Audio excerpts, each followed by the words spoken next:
Welcome to the Show Up Dad podcast. In this special episode of Marriage on the Line, Lifeline, Jenny and I delve into the crucial topic of being on the same page with your spouse. Building on the discussions from our previous episode on Introduction to Discipline, we will explore how alignment with your partner goes beyond just discipline and extends into various aspects of life. But before we dive into today's conversation, I want to take a moment to thank our sponsors for their support.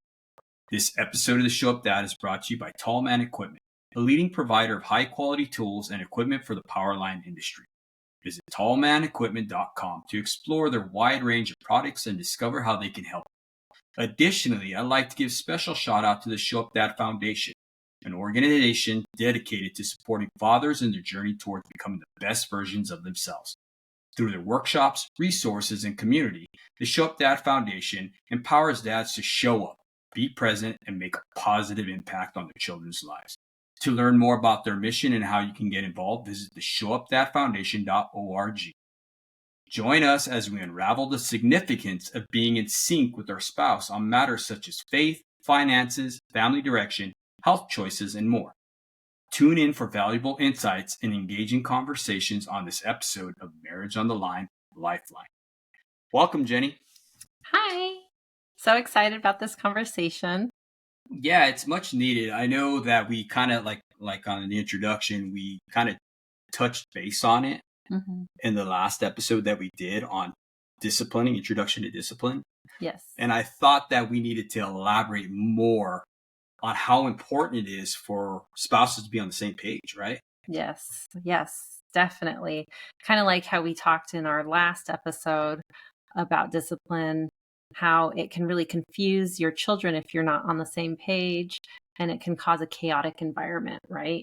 But it even extends past that, and it can cause a chaotic marriage, which basically turns into a very unstable environment. And it becomes very difficult to raise children and to have a happy marriage in that kind of situation. Absolutely. Your house definitely is going to be without peace. And that's what we all want. We want a home where there's peace, right? Not World War III, right? We don't want our homes to look like Beirut on a Saturday night. Right. Yes. And if you get on the same page with your spouse on a lot of these topics that we're going to discuss today, you will find a more peaceful situation. There won't be so many surprises where you're like, wait, what? We didn't discuss those things, or I feel strongly about this, or there can be some even unspoken expectations of your spouse or even that you have for yourself that you haven't discussed. And it can really just, solve a lot of conflict that might happen down the road. Absolutely. So let's just jump right into this, babe. We're going to talk about faith. Faith is a big deal. Obviously, before you got even married, you guys should already have come together and discussed about how you're going to raise your family and what faith, if you have faith, you're going to fall into, right? Yeah, and what type of beliefs you're going to implement into your family and you're going to rely upon. We're starting with faith because faith is the foundation of your belief system. This is the foundation of basically how your life is going to go.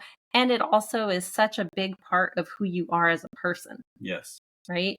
And think about it too. Like if you are rejecting your spouse's beliefs, they're going to take it personally, right? They're going to take it like, hey man, it's a rejection of me, right? Because that, like you're saying, that's your foundation. That's how you believe. That's a part of it. Yes. And often your faith really determines your morals, values, your character, and that kind of what makes up who you are as a person. Yeah, and that's what we're trying to show our children, right? Yes. So that's cool, man. So let's go ahead and get into the first question I want to ask you, Jenny, is how do we navigate any differences in our beliefs or interpretations of our faith to find common ground? So I think the best way that couples can really navigate differences is, I know it sounds like cheesy, but write a list of the things that are most important to you concerning your faith or your belief system. Like if you really want to celebrate Christmas because that was a huge part of your upbringing, but your spouse happens to not really care for Christmas, but you really feel like that's important. I think each each person, each individual in the relationship should come with their list of the most important things to them in their faith if you have differing faiths. And then find common ground and make small compromises for each other. If you have differing faith, there are going to be some tense situations where, it's going to be hard to give up one thing but both people should not be so rigid, right? Right. They shouldn't be so rigid, and one person shouldn't be getting everything they want and the other person doesn't get anything, because then that's going to cause resentments down the road. So it's really going to be a very unique conversation between each couple. And really, it's going to have to be something where you just sit and talk calmly about it. And I recommend doing like 90 minutes and then stopping at that point in time. If you haven't resolved it, you just write down on your list which things you didn't resolve and then return to it maybe a week later. We don't want people marathoning over these conversations and it turning into unproductive arguments. Yeah, and it's true, because I mean, one of the first two things that causes people to get heated, right, is faith and politics. Yes. So that's important, and that's why we're talking. That's why Jenny gave you guys pointers to not marathon, because we understand how people's beliefs, man, that can drive someone wild. Yes, it's a very passionate conversation to have. So I do think that, if you notice or recognize that somebody's triggered in your conversation, choose to take a break, but take a break with the intention within 24 to 48 hours to finish that conversation. It's good to put a timer. You know what I mean? If you're feeling triggered 30 minutes into the conversation, stop the timer. Wait 24 to 48 hours. Sometimes time away from a conversation can give you clarity. Yes. And then go back and restart that timer for the rest of the 90 minutes, and maybe you guys can resolve it that way. But like my husband said at the beginning of this conversation, we really do hope you are having these conversations before you get married, and that you are marrying somebody that has similar faith and beliefs, because that is going to make the easiest, smoothest road for the couple and the family. Yeah, the family. I'm glad you said that, babe, because one of the things I remember, even this is just being a child, right? Going to my friend's house, their parents had different beliefs. The mother was raised Catholic, father Jehovah's Witness. The mother wanted gifts, wanted to decorate. The father, who is the head of the household, didn't want none of that. And I remember seeing how torn the kids were when they would come to my house, and we had a Christmas tree up, we had gifts underneath it, and I could see it in their face. And I was 9 years old, right? And I could still see that. And I remember my heart breaking for that. And I'd ask them, man, you guys don't get, I didn't understand at the time, because I'd ask them, I was like, man, you guys don't celebrate Christmas? You don't get gifts? And they would answer, very sad and be like, no, unfortunately, no, we don't. You know what I mean? So these are important questions, guys, because you don't understand how it's going to impact your children. So we need to be talking about it, right? What an important illustration you painted for us there, because I can really see how that could cause a very confusing situation for the children growing up. And the enemy is the author of confusion, right? Yes. And that is why the Bible says that we should be equally yoked, and that, when you don't stand together, your home can be divided and it will lead to destruction. And I think if you're the spouse that is really missing out on something that's very important to you in your faith, and you don't get that joy of seeing your children grow up with a Christmas tree, and that was like a dream of yours, that could be heartbreaking. And I could see how that could, Satan could come in and plant a root of bitterness in your heart over something like that, and tell you that your husband or your spouse or your wife is the enemy because they are keeping you from this joy. Yeah. We don't process it as who the true enemy is, like you said, right? We process it as, this person does not want me to have this. Right. And what does that really tell them? This person doesn't really care about what I want. Right. And I'm not valuable I'm or not something valuable. like that. Yeah. Yes. So And that's it could lead to a whole crazy different path that we don't want you guys to have to go through or experience, right? right. Right. So, honey, how can we create a sacred space or time within our relationship to honor and nourish our shared faith and commitment? That's a big one. Let's see here. So, sacred space or time within our relationship. I believe, as the head of household, the father, right, we have to set down those times. And when I say that, I think it's important for fathers to be able to disciple their children, right? We understand about discipline. We talked about in the last subject, but before discipline, there has to be discipleship. So it's very important that we create that time to spend not only with each other in prayer or even praying at it as simple as a prayer over our dinner, right? Mm-hmm. Or even let's take it a step forward, putting the children to bed, Mm-hmm. praying with them, Mm-hmm. right? That is so important because you're instilling into your children that you are actually walking the walk. You are actually, Mm-hmm. you believe what you say, what you're telling them, right? Mm-hmm. And you're emulating that to your children. Mm-hmm. So I think that's very, very important to carve that time out, right? Mm-hmm. And not only that, it just brings stability in the home when you do that, right? Because you're sharing what you believe to your children, and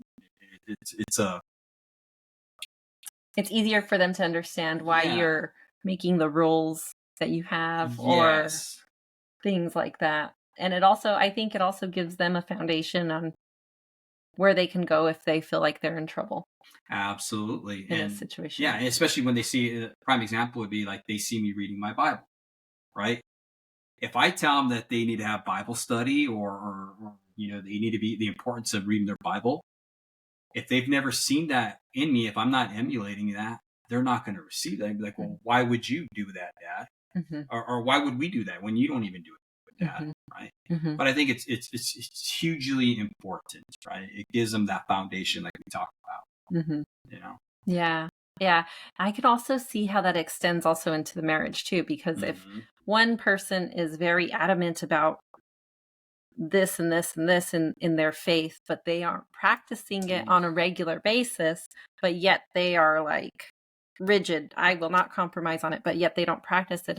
It's very difficult to support that. Or, even vice versa. If somebody says they want to be closer to God and all these things, and then they are not doing anything about it, it's hard to support you to do it. You know what I mean? Oh, absolutely. And like I said, gentlemen, it's not hard. Start taking your kids to church on Sunday. Mm-hmm. Start there, right? Mm-hmm. Simple. Like we have our tradition to where we go, our children know Saturday night, they're going to go to bed early. Because why? Rest assured, church is where we're going to be on Sunday. Yes. Right? Yes. And also, that comes down to even showing the importance of how big faith is in our relationship by telling our children, man, if you guys have sports on Sunday, guess what? You're going to go to church. If you have a game on Sunday, guess what? You have to go to church. Mm-hmm. If you have a prior engagement, guess what? Church comes first. Church always has to come first before everything. Mm-hmm. And I think that's important. Yeah, I think it's very important. And then there are times too where if it's something really special and it's like every once in a while, your faith in your family should be strong enough to where if you miss just every once in a while because of a special event, it's okay. Yeah, of course. And that goes with walking the walk, walking and talking the same walk, right? Absolutely. But also at the same token, right? I think it's important to have those conversations. Mm-hmm. You have to have those conversations. You can't just say, "Oh yeah, they're going to go to a birthday party or such and such," and it's your 15th birthday party in a row that you're missing church. Right? No, I don't agree with that at all. Right. I agree. I do have a question to piggyback off of that though too. Is how important is it to have heartfelt prayers with your kids rather than just I'm going through the motions every night? Well, your kids can read you. They know when you're, for lack of better words, blowing smoke up their butt. You know what I mean? Mm-hmm. They know, And if you're in a hurry because you're on your phone and you're saying, "Our Father who art in heaven, hallowed be thy name," and you're scrolling and stuff like that, Mm-hmm. they're going to think it's a joke too because you don't even believe in what you're saying, Mm-hmm. right? Mm-hmm. So it's important to actually be engaged. We call that being intentional at Mm-hmm. our foundation. You need to be engaged and you got to be intentional with those prayers. Mm-hmm. You can't just continuously go over the same one, right? The Our Father, for example, was something that Jesus gave us as an example. It wasn't meant to say over and over again. Right. I think it's important too to understand that prayer is an opportunity for a lot of intimate moments, Very. especially between a husband and a wife. Absolutely. What I've learned from praying for you, it actually changes my heart. Yeah. You know what I'm saying? Yes. Lord God, please help this woman because she's driving me insane or whatever. It's actually my heart that's being softened to be able to accept what I cannot change, right? Yeah. To see her perspective and vice versa. A lot of times I get husbands who ask me, man, I'm praying for my spouse, but she needs to change and this and this. And I just kind of laugh. It's like, okay, awesome. I'm glad you're praying. Yeah. Guess what? In that process, God's going to change you. What a great thing to be able to teach our children too. Absolutely. Because I know that when you're young, it's easy to be upset. Yeah. About things that happen in your world. You know what I mean? As a little kid. Well, you don't understand. You're still looking through that lens of, okay, why didn't I get this or whatever, right? And it's important for you to teach your children that it's okay to go to God. When we don't understand, it's okay to go to God, right? When things are out of our control, who do you turn to? You got to turn to God. Yes. Right? And nothing is more powerful than seeing your father on his knees praying. I tell you what, man, that's a beautiful picture to see. Children seeing their dad humble themselves towards God. I think that is one of the most valuable gifts you can give your children. Yeah. Yeah, I agree. Well, right on, man. Well, let's go on to finances, Jenny. Oh, man. These are some really touchy topics. And I know that, if finances can cause a lot of stress. Absolutely. In a marriage, in a family. And if you're not on the same page, it can be hard. It can be really hard. Yeah. Well, how can we establish open and honest communication about our finances to ensure that transparency and trust in our relationship? How can we do that? Oh, man. I know we're in like a modern age, and a lot of people think that it's a great idea to have separate finances. But I feel that separate finances are kind of like the devil's playground. And I don't say that in a rude way, or, if you have a method that's really working for your family, or you have businesses and things like that, I understand. But if you are managing your separate bank account and your spouse is managing their separate bank account, and you don't have access to see what each other is spending their money on and stuff like that, there are just so many temptations in the world. And I really believe that our spouse is there to help us be accountable. Yes. And when you share finances, you have to kind of come to your spouse and be like, I want to make this big purchase. You know what I mean? And then you guys can look together and be like, okay, let's see how we can do it. Does this fit into the budget? Blah, blah, blah. Sometimes we want our separate bank accounts so that way we can do whatever we want and nobody holds us accountable. I like that. No, you're absolutely right. Right? But I think that that's really not the path to maturity.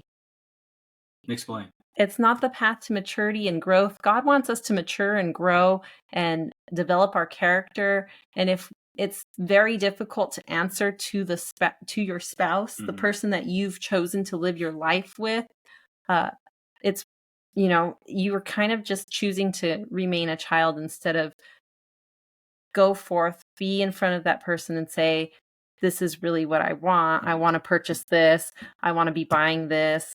Also, if you have separate accounts, sometimes it's easier to buy sneaky things that maybe you shouldn't be doing, or spending your money on things that you shouldn't be doing. Maybe you're a closet alcoholic and your spouse doesn't know because you're buying beer all the time and you guys don't have the same account, and they don't know that you're buying all this all this alcohol stuff. or, you know what I'm saying?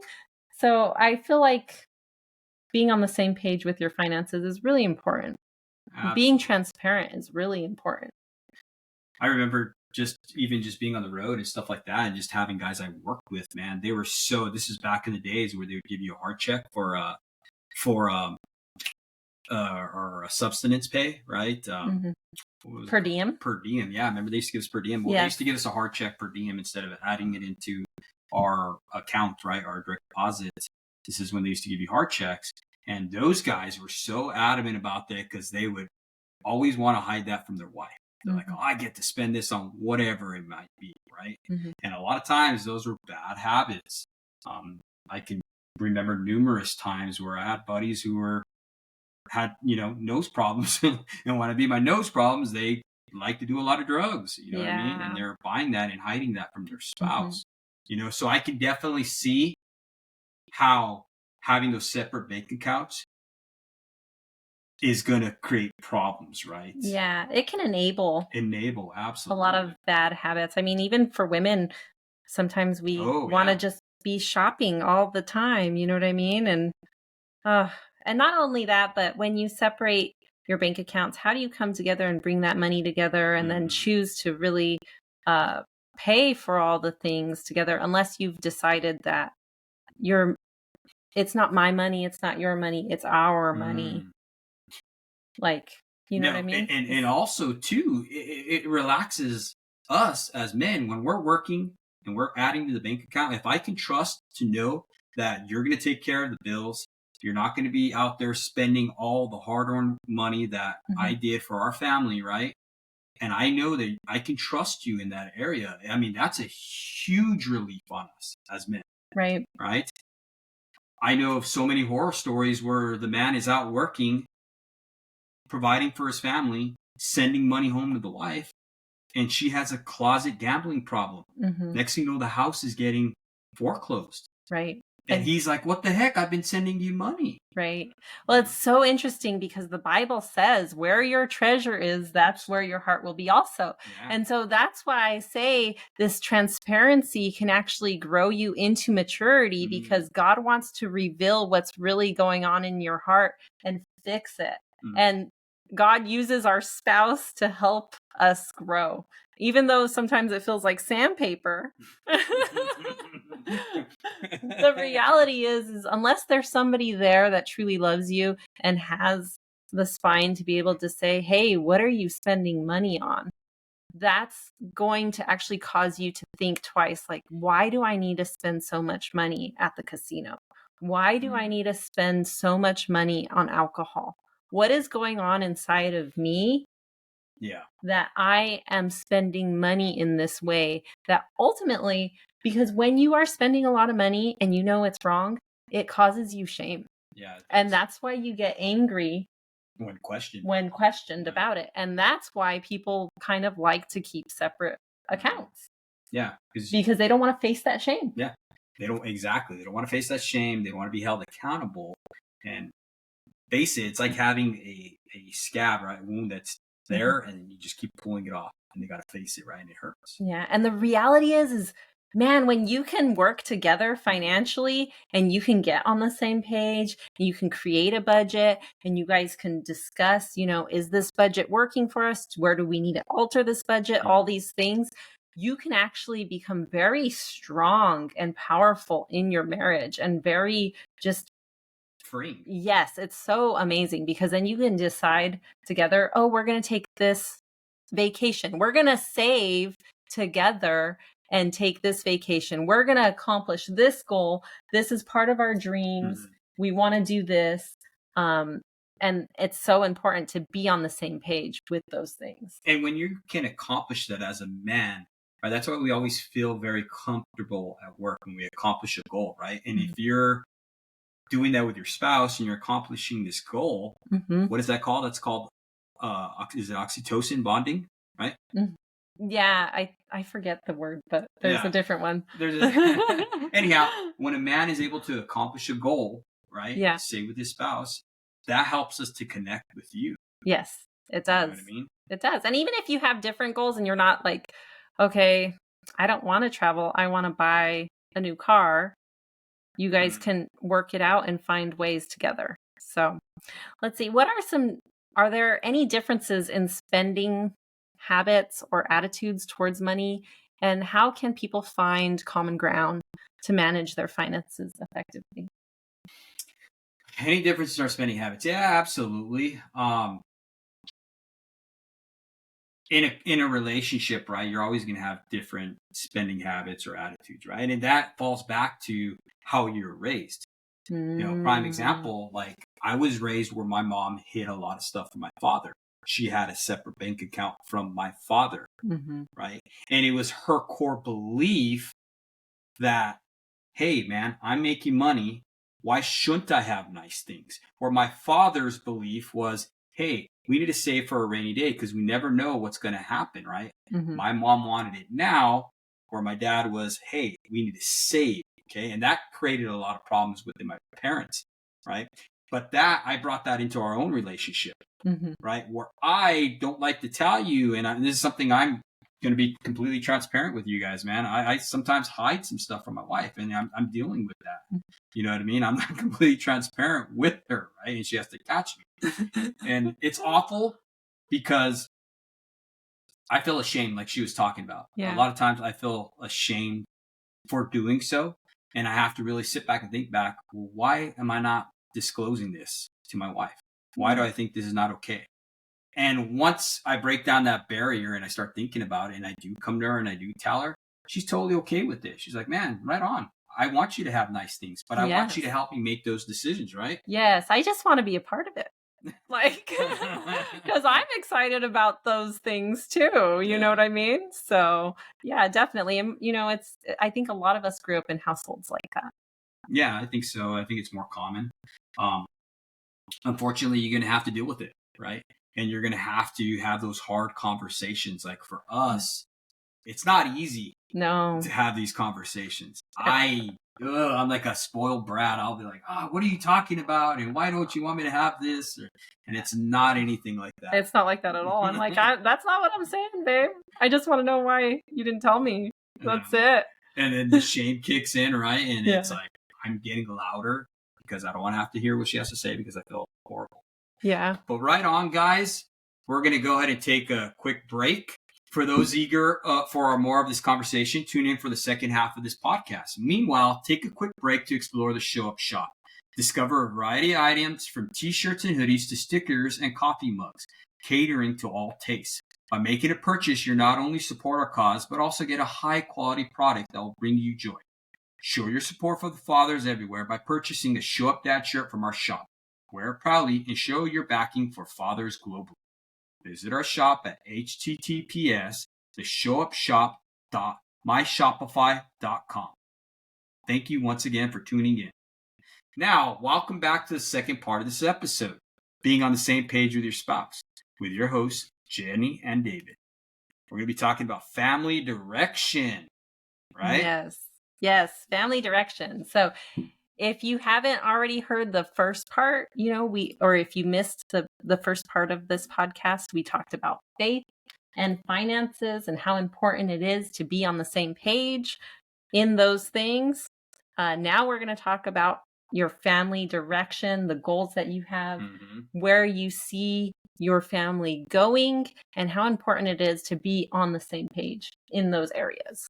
Absolutely. Well, how do we envision our roles as parents or partners evolving as our family grows? And what steps, Jenny, can we take to support each other in these transitions? So I think it's really important Mm-hmm. for you both to discuss what roles you're going to take in the marriage. Mm-hmm. Um, we chose for me to stay home and David to work. Uh, I've never actually envisioned myself as a stay-at-home mom, and at times this role is very difficult for me. Yeah. very difficult for me.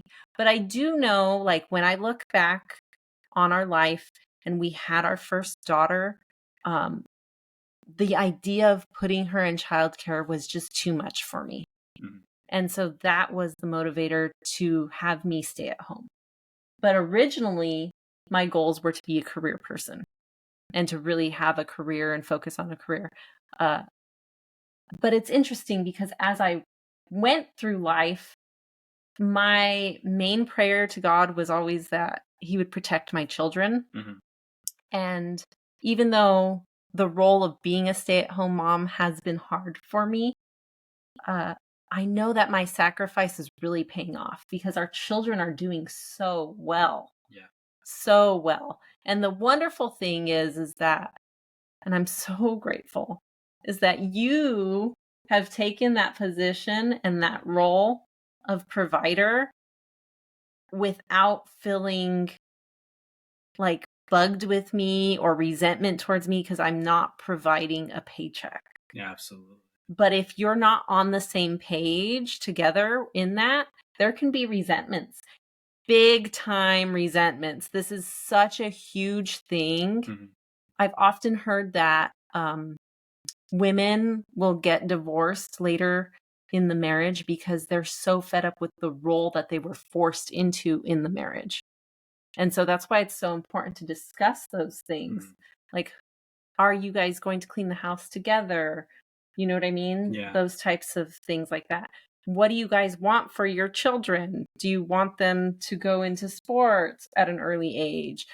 Who's going to be taking the kids to sports? Who's going to be driving the kids to, the private school instead of the public school? Are you going to homeschool? If you want to homeschool, who's going to stay home and do that? Mm-hmm. Who's going to sacrifice their career to be able to do that? If you're going to sacrifice one person's career, are you guys both okay with the financial drop that's going to take place because of that and having more strict budgets? Mm-hmm. You know what I mean?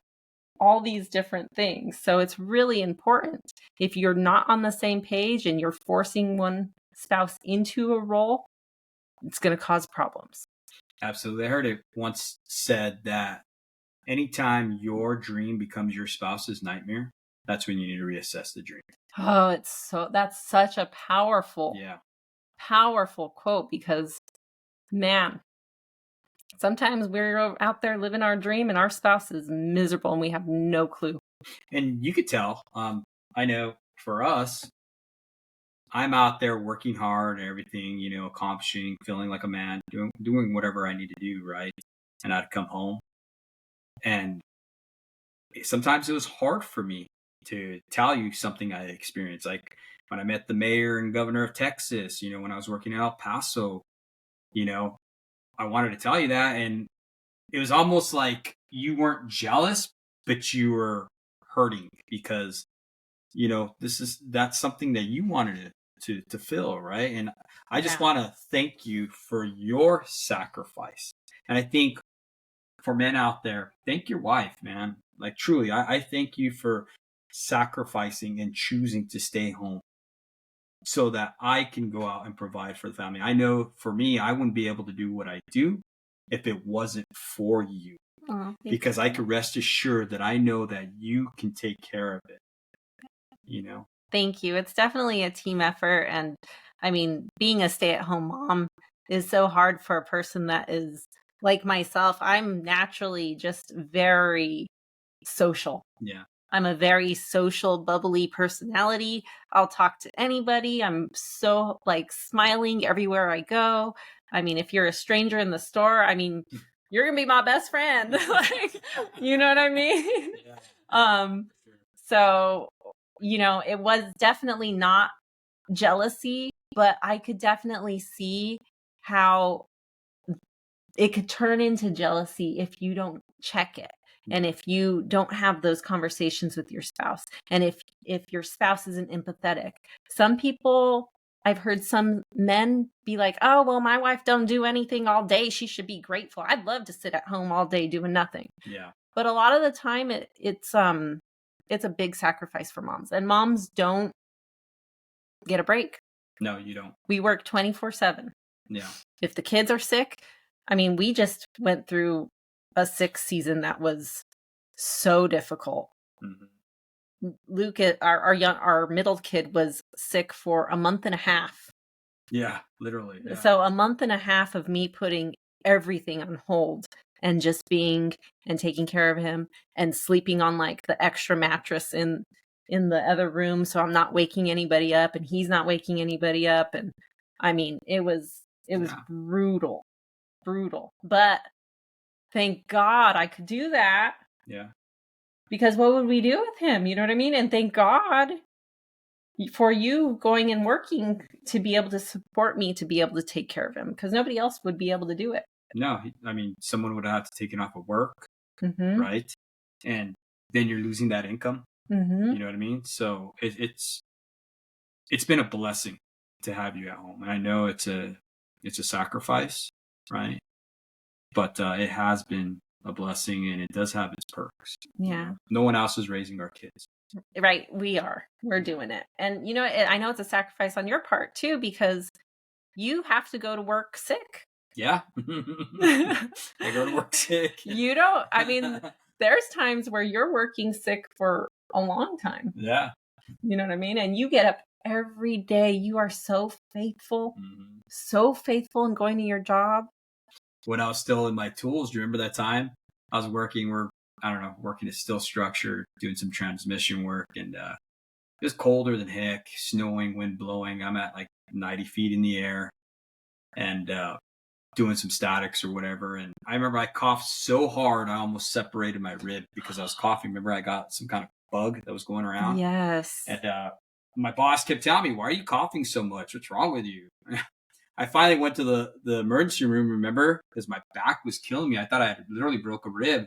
And I went in there and I had coughed so hard, I had contacted, walking pneumonia. Yeah, you had pneumonia. Yeah, You I were had working pneumonia. with pneumonia. Yeah, and the doctor's like, "Oh my God, what are you doing?" You know what I mean? So that's the sacrifice that a lot of people don't see on not only a mother, but on a father to make things work, right? And being able to take upon our roles, right? And how to support each other, right? And it's so important to be open to discussion on how those roles can possibly change. You know what I mean? Because life changes, things are going to change. I mean, maybe you have perfectly healthy children and then you find out that somebody ends up with a chronic illness or something, and then now somebody has to quit their job, or your kids are growing up and they're getting out of school and now it's time for both people to go to work. Yeah. You know what I mean? Like, you really have to be open to changing with how life is changing and just discussing those things. It's amazing how many people don't discuss and they just plow through life and stick with the same plan. You know what I mean? Yeah. Think this is the plan. We're not deviating from the plan. Yeah, absolutely. So, in what ways, babe, can we prioritize the well-being and growth of each family member while maintaining a strong sense of unity and connection as a family unit? Well, for us, we discussed as a couple what we were going to do. Our children have various age gaps, the biggest being 7 years from our oldest daughter to our middle son. And what we discussed was that, hey, this is her final year in high school. We're going to prioritize her, right? We wanted to make it very special to her. We didn't want to burn the candle at both ends with our boys being in sports and being all over the place. You know what I mean? We realized we've seen that from other couples, and we realized the amount of stress that causes, and we didn't want that. Right. So we had discussed that, and we're like, we're not going to do that to our kids. We're not going to be all over the place, putting stress on our marriage and stuff like that. But we're really going to focus this year on our daughter, Dakota. And that's what we did. And that's how we were able to prioritize her, right? With the understanding that when she's done with all her sports and her last year in high school, then that's going to be the time for our boys, right? Yes. pouring into them and helping them to develop, right? Yes. And I mean, we still have a great relationship with our boys. Yeah, We absolutely. prioritize their needs and things like that. But because they're so young, we know that they still have time for sports. They still have time for, music or, all these things. They get to do fun stuff Mhm. all the time, and we take them, you know, to scooter or whatever it is they like. But to make that commitment to Mhm. Nakota, I'm so glad we're on the same page on that because her schedule is insane. Yeah, it is. She is such a high performing senior. I Mhm. mean, she has a 4.0 plus. Yeah. She's AP classes. She is running track. She did cheerleading. I mean, every football game, all the extracurricular activities that they have on the weekends, um, just banquets and dances and senior trips and photos and photos and I mean, we took Yeah. I think I went through 4 photo sessions for this senior year for her. Mhm. It was insane. It was madness. Absolutely. And if we had the 2 boys in sports too, I would have probably ripped my hair out because it Yeah. would have been so stressful. Not only on them, but on us. Us, absolutely. And it benefits no one. No, it doesn't, because then we're not at our best self, right? Right. And what are we doing? Who do we take it on? We take it on our children, right? Yeah, or our Or our spouse. spouse. Yeah, Yeah. absolutely. I remember just thinking about it. I'm like, my gosh, I don't know how we would do it if the boys were in school, or not in school, in sports. Yeah. You know what I mean? They would be one way, we'd be the other way. We would always be separate, me and you. Yeah. You know what I mean? And that's something that we don't like to do. And I think when you do make a decision like that and you're prioritizing your well being and growth for each family, that shows unity, right? Because now we're showing that we're united and that we care about our family, right? And that helps our family unit grow, I believe. I agree. If we're stressed as parents, Mhm. your kids are really going to feel it. Absolutely. And sometimes as parents, we feel like we need to put our kids in all kinds of things Mhm. to make sure that they're going to succeed in life. But really, we need to just make sure that the messages we're sending out are positive messages. Because if we have them in all this stuff, but life is chaotic and hectic and crazy, we're teaching them to stay in this high stress state all the time. Their cortisol levels are going to be up all the time. They're going to be getting sick easier, all these things. You're going to be getting sick easier. They're not having fun. No, You know what I mean? That's the point of it, is for them to have fun and then to learn some, to grow and develop. Yeah. grow and development. You can't really grow and develop when you're that stressed. In a You're constant not state of stress. you're No. not retaining anything. No, I agree with you 100%. It's a chaotic environment. I grew up in one like that, Mm-hmm. and all it did was cause me to thrive in chaos Mm-hmm. and crave chaos. Yeah. So if I didn't have chaos in our home, I would create chaos. Mm-hmm. Right? Yeah, you really I you really did. did. I created chaos in my own home because why? Everything was too good, and I need to create a mess because why? This is where I thrive, and this is what I seek. This is how I feel that I can go forward in life. In Well, chaos. Dad, your slogan, and the kids would know, Dad's slogan is "Hurry up, let's go." Like, everything was hurry. Go, go, go. Hurry, hurry, hurry. Like, even on vacation, hurry up. We got to get to the next ride. Hurry, hurry, hurry. Like, let's just enjoy it. Be in the Let's moment, chill. right? Be where your feet are. You know what I mean? But you make such a valid point, and this is such an important topic because I know so many families that are running their kids into the ground. No, it's horrible. And like you said, it doesn't become fun anymore. No, I mean, you experienced this. You went through so many sports and different types of activities. By the time you were in high school, where were you at with it? I was burnt out. I started wrestling when I was 6 years old. Went from wrestling to yaffle football to baseball to karate to gosh darn, what else do we do? Oh, we boxed.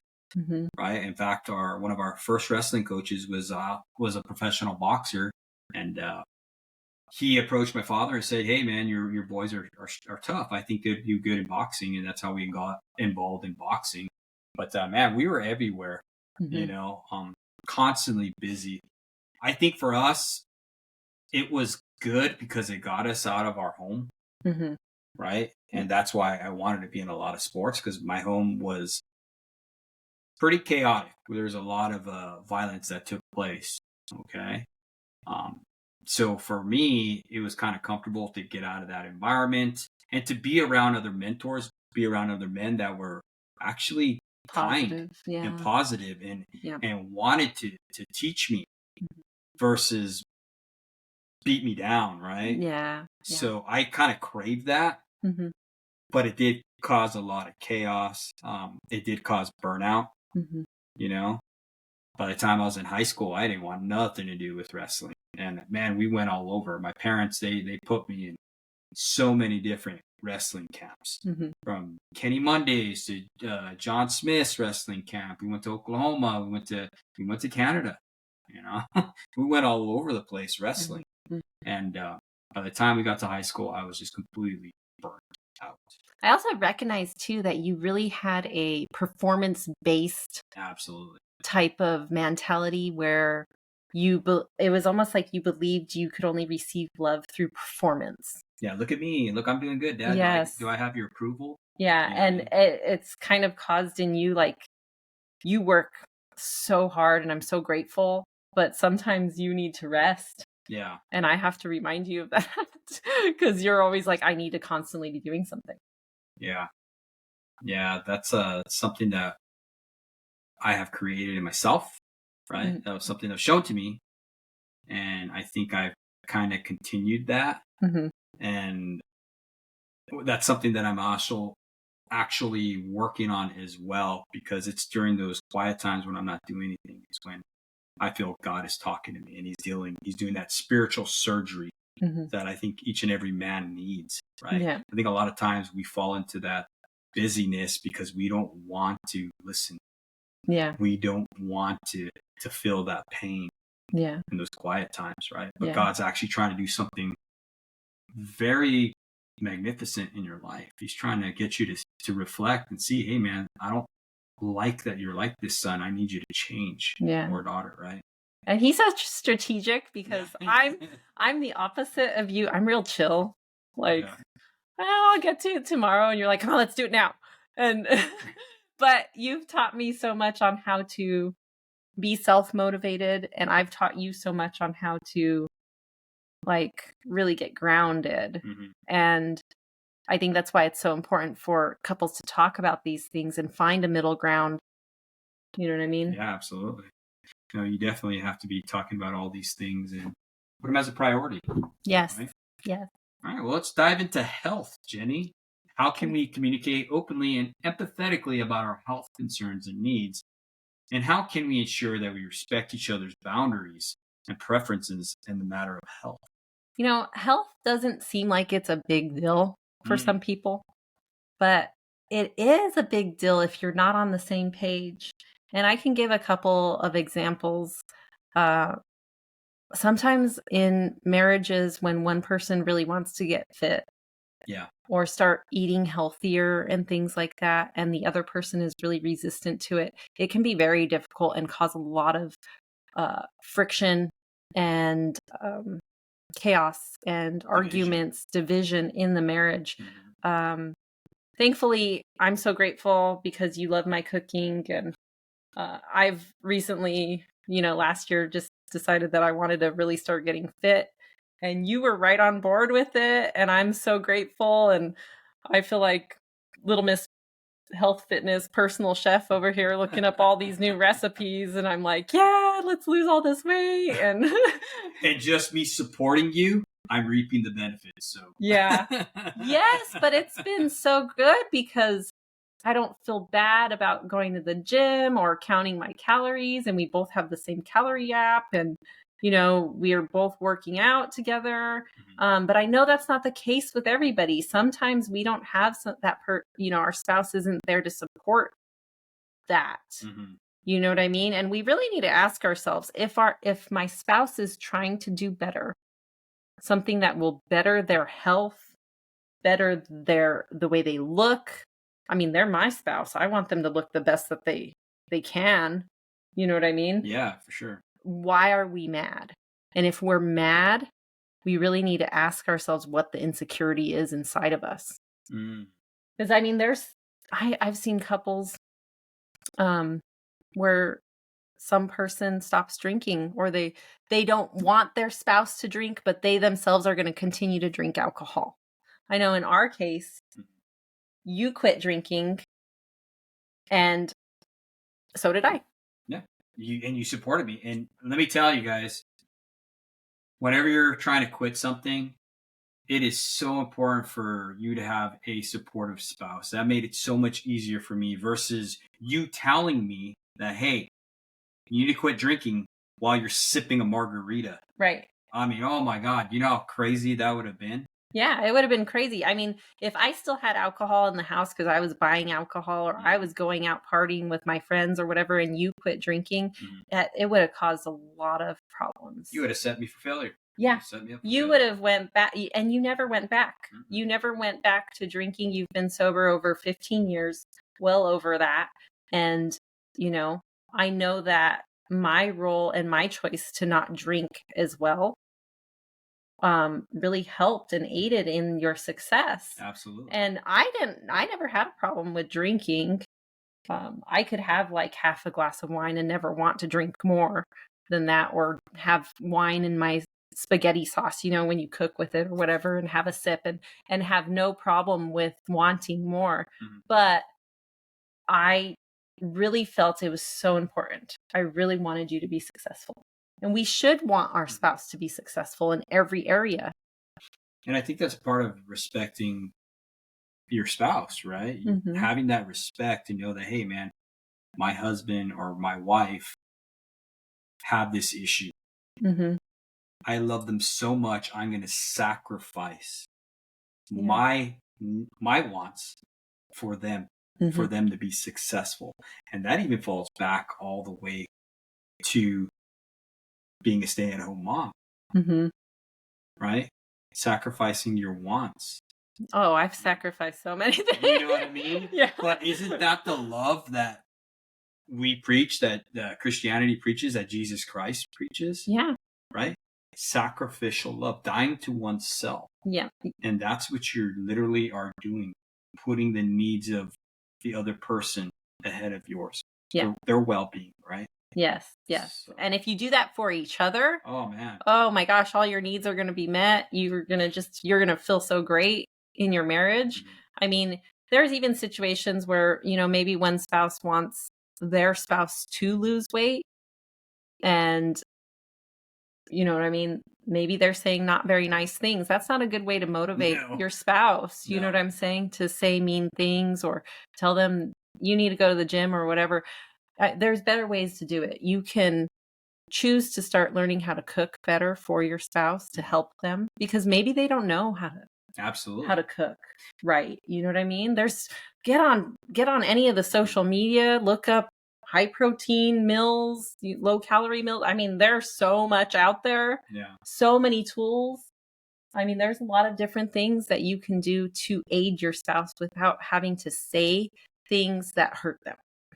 I agree with you 100%, babe. I think the greatest motivator can and will always be love. Mm-hmm. Right? 100%. I think that will get people more apt to do or buy into something, right? By being supportive and showing love for that person. Mm-hmm. There's a great scripture that's out there that says the goodness of God causes men to repent. And I like to add that to this, mm-hmm. right? It's God's goodness, God's love. It's your love, your goodness towards your spouse that's going to cause them to turn away from the things that they are doing. Yes. I think that's super, super important. So. Yes. And that all goes under, encouraging and motivating our spouse. What are some other ways that we can prioritize our physical and mental well-being, and what healthy habits can we cultivate together as couples You know what I mean? To really propel your relationship into an alignment type mindset. Do stuff that is fun, right? I know when we first started dating and stuff like that, and then we went into our marriage, what do? We ran together. That was a big thing. We always ran together. We did trail runs together. We even worked at a small rock climbing gym that one of my good friends owned, and we did a lot of rock climbing, right? Yeah. We made it fun. Yeah. So I think that's important to incorporate fun within your habits, right? And your physical and mental well-being. I think you should always have fun. And I think also to encourage and motivate them too, I think you got to emulate to them, right? I can't be telling you, hey, babe, you got to lose weight while I'm sitting on the couch drinking a beer. Right. You know what I mean? That doesn't motivate anybody. I think we need to both join, like you said, like you joined me, right? You supported me in my decision to stop drinking. Yeah. Right. And that's how we move forward. Right. And that's how we developed a healthy habit of not drinking within our family. Yeah. Right. And I think it goes the same way when we're trying to cultivate like healthy habits, such as working out together. Yeah. We've also been able to do that. Yeah. Right. By getting on the same page, you creating a meal plan for us, me getting us a membership to a gym together and stuff like that, and creating time for each other. I know there's certain days I can't go to the gym. Yeah. But you can go to the gym and I'm like, all right, I'll take care of the kids, or I'll go pick up our daughter or whatever. And that way you could have that time to go and work out. Yeah, I would love to go and work out with you at the time, but I understand that you need it too. And that's where communication and self-sacrifice comes into play. Yeah. And you've even discussed like going to the gym after work and that you'll be home a little bit later.